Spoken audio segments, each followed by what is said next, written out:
Bismillahirrahmanirrahim. Elhamdülillahi vessalatu vesselamu ala Rasulillah.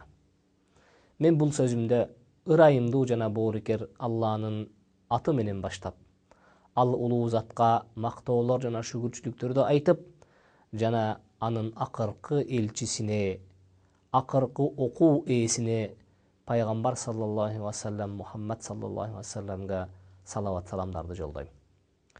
Урматтуу бир тууган, диндер биз жогору жакта таанышкандай, дин бул жалгыз жаратуучуга таандык десек, а бирок диндер жер бетинде абдан көп. Жада калса, ал диндердин санын дагы көпчүлүк адамдар биз билбейбиз канчалык санда экендигин.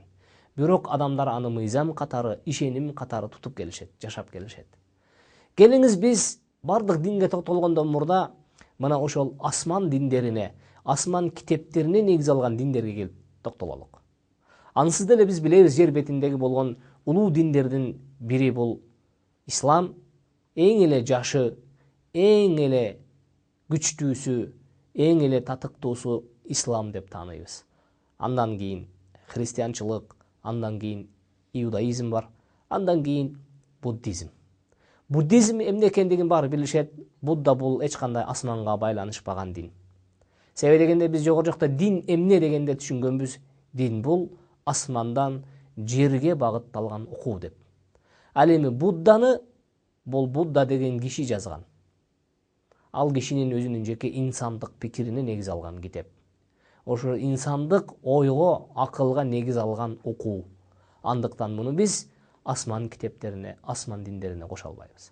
Ал эми андан кийинки дүйнөлүк 3 дин бул чыныгы дин катары таанылган иудаизм, христианчылык жана ислам болсо, бул 3 диндин ортосундагы эмне болгон айырмачылык бар. Эмне үчүн булар бөлүнөт дегенде, бул дин булагында бөлүнбөйт. Себеби дегенде алардын башаты бир, жалгыз жаратуучудан. Анда эмне үчүн адамдар башка-башка ишенимде, башка-башка түшүнүктө, башка-башка ынанымда десек, ал инсандардагы болгон катачылык. Бирок Аллах Таала ырайымдуу экен, өзүнүн акыркы динин берген учурда, акыркы динди тутунган адамдар үчүн, акыркы ишенимде, акыркы мыйзамда жашаган адамдар үчүн пайгамбарлардын, китептердин ортосунда эч кандай айырмачылык жок деп бизге ошол нерсени үйрөткөн. Ошондуктан жер бетиндеги бардык жердин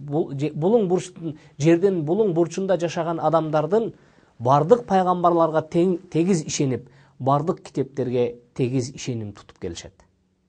Андыктан Кыргызстандагы мусулман үчүн дагы Иисус алейхиссалам мен үчүн эң сүйүктүү пайгамбар. Ошонун эле катарында Моисей пайгамбар, Муса пайгамбар мен үчүн эң сүйүктүү пайгамбар. Мага кандай алар сүйүктүү болгон болсо, жердин экинчи бетиндеги Америкадагы мусулмандар үчүн дагы бул пайгамбар ошондой сүйүктүү жана сыйлуу пайгамбарлар. Эмне үчүн христианчылык Иисус пайгамбарды гана, Иса пайгамбарды гана пайгамбар деп тутуп, аны жада калса кудайлык деңгээлге чыгарып салат дагы, андан кийинки эле келген Мухаммед пайгамбарды моюндабайт? Эмне үчүн ага чейинки болгон еврейлер Муса пайгамбарды гана Муса пайгамбар катары моюндайт дагы, андан кийинки эле келген Иса пайгамбарды Иисусту пайгамбар катары кабылдабайт? Мунун өзү далилдеп турбайбы бул адамдардан өзүндөгү болгон кемчилик деп? Кудай Таала өзүнүн пайгамбарларына окууну берген учурда жалгыз гана мага баш ийгиле, жалгыз гана менин мыйзамым менен жашагыла, ошондо силер үчүн дүйнө ахиреттин бактылуулугу бар деп убада кылган. Мына ошол пайгамбарлардын убадасынын артында бир гана мусулмандар гана калышты. Ал эми башкалар болсо, алар бөлүнүштү, мусулмандар бөлүшкөн жок. Себеби дегенде, мен үчүн ошол Тоораттай ыйык китеп. Мен үчүн ошол Инжилдей ыйык китеп. Мен үчүн Корандай ошол мурдагы китептерди өз ичине батырган ыйык китеп.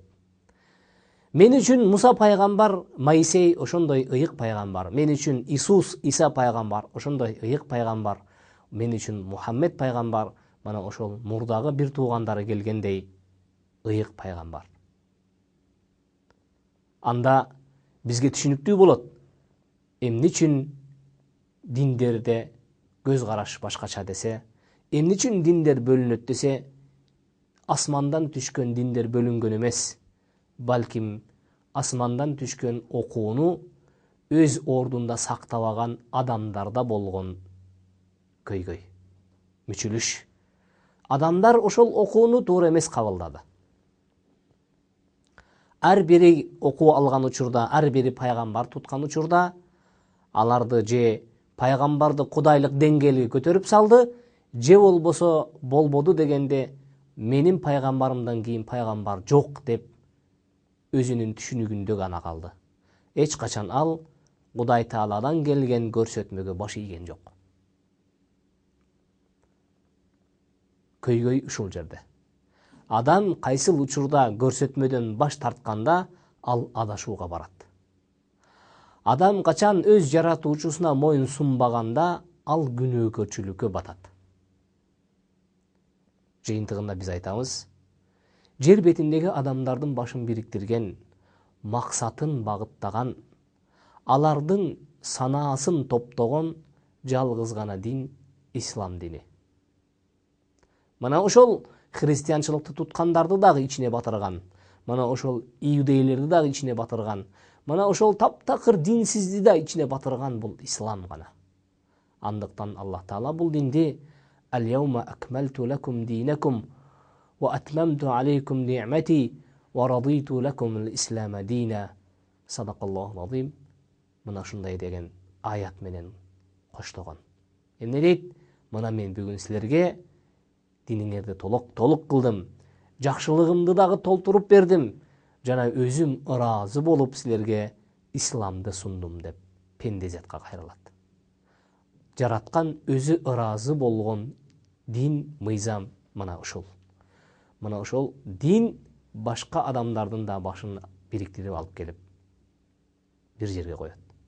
Сизге мисал катары айтам. Адамдар жыйналып Аллага ибадат кылган учурда карасаңыз, агы дагы, карасы дагы, бою узуну дагы, кыскасы дагы.